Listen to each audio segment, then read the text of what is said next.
soir-là, le 8 mars 1971, une petite équipe de citoyens banals est entrée dans l'illégalité. Leur cible, pas des bijoux, pas de l'argent, mais le petit bureau du FBI, à Media, en Pennsylvanie. Ils ont forcé la porte, pris tous les dossiers qu'ils pouvaient porter et se sont volatilisés.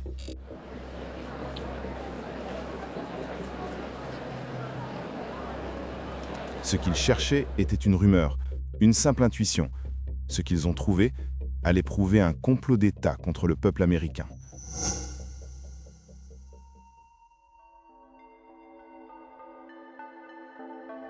Quelques semaines plus tard, des journaux comme le Washington Post recevaient par la poste des paquets anonymes, remplis de mémos officiels.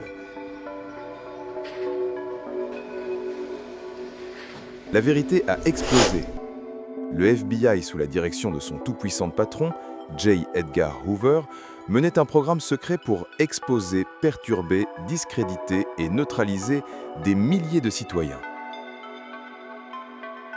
Ce n'était pas une chasse aux espions étrangers, c'était une guerre psychologique contre des activistes américains, des leaders civiques, des étudiants.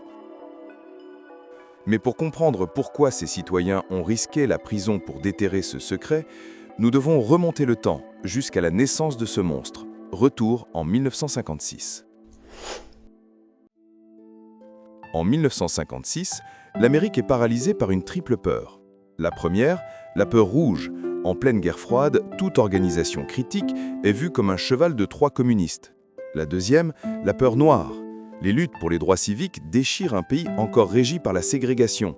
Des leaders comme Martin Luther King mobilisent des millions de personnes pour l'égalité. La troisième, la peur de l'autonomie. Les élites s'affolent face à ces mouvements populaires, étudiants, civiques. Le raisonnement de Hoover était simple. Si un groupe commence à s'organiser hors de notre contrôle, il pourrait renverser l'ordre établi. Pour le FBI, si vous étiez noir, on vous soupçonnait de révolte. Si vous étiez étudiant, de révolution. Et si vous étiez musulman, d'ennemi intérieur. Officiellement, COINTELPRO était destiné à lutter contre l'extrémisme. La réalité révélée par les documents de médias était bien différente. Les cibles étaient les militants non violents, les leaders civiques, les artistes engagés. Le FBI n'a pas ciblé un crime, il a ciblé une idée. Un mémo interne déclassifié le confirme. Le but était de neutraliser ces groupes. Ce programme s'est concentré sur les groupes ethniques et politiques qui avaient deux pouvoirs jugés dangereux, le nombre et le récit moral. C'est là que l'histoire de COINTELPRO devient insidieuse. Le niveau le plus utilisé était le psychologique. Le FBI était un maître dans l'art de la division. Il envoyait de fausses lettres anonymes aux membres. X veut prendre ta place. Y collabore avec la police. Z vole de l'argent. Le but n'était pas l'arrestation, mais l'implosion du groupe de l'intérieur. Des faux bruits de détournement de fonds, des rumeurs d'infidélité, y compris au sein du couple Martin Luther King et Coretta Scott King. Dans un cas célèbre, le FBI a même envoyé à King une lettre anonyme l'encourageant au suicide. Le FBI le décrivait comme l'homme noir le plus dangereux pour l'avenir de la nation.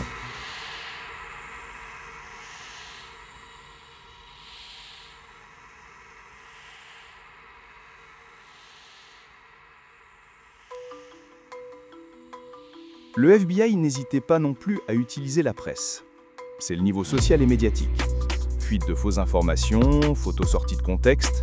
Sans Internet, cela suffisait à isoler et à faire honte aux membres. Mais le pire était le niveau physique et légal. Arrestations sous faux prétextes, harcèlement judiciaire et, de façon tragique, des morts suspectes. Le cas de Fred Hampton, leader des Black Panthers, est le plus emblématique.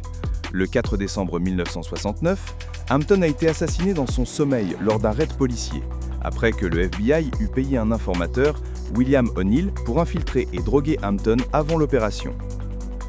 L'enquête a révélé que la police a tiré 82 balles contre une seule balle des Panthers. Ce n'était pas une fusillade, c'était une exécution. Grâce au courage de ces cambrioleurs, en 1971, le scandale a éclaté. Le Sénat américain a lancé une enquête, la commission Church, 1975. La conclusion fut sans appel. le gouvernement américain a officiellement reconnu que le FBI avait dépassé les lois démocratiques et violé les droits constitutionnels de milliers de citoyens. Ce n'est pas une théorie, c'est un fait d'État. COINTELPRO fut officiellement démantelé, mais de nombreux rapports ont montré que l'esprit du programme a perduré dans le cadre du surveillance NSA après le 11 septembre. Tout comme dans l'infiltration de mosquées et de militants écologistes, le nom a changé, la logique de manipulation des perceptions est restée. Ce que cette histoire nous enseigne, c'est que le pouvoir ne combat pas toujours la vérité par la force. Il la noie dans le chaos, le doute et la division. La vraie question derrière COINTELPRO est celle-ci. Comment savoir si une cause est réellement dangereuse ou si elle est rendue dangereuse par ceux qu'elle dérange ? Ce programme est un rappel permanent que la protection de la liberté passe par la vigilance contre l'abus de pouvoir.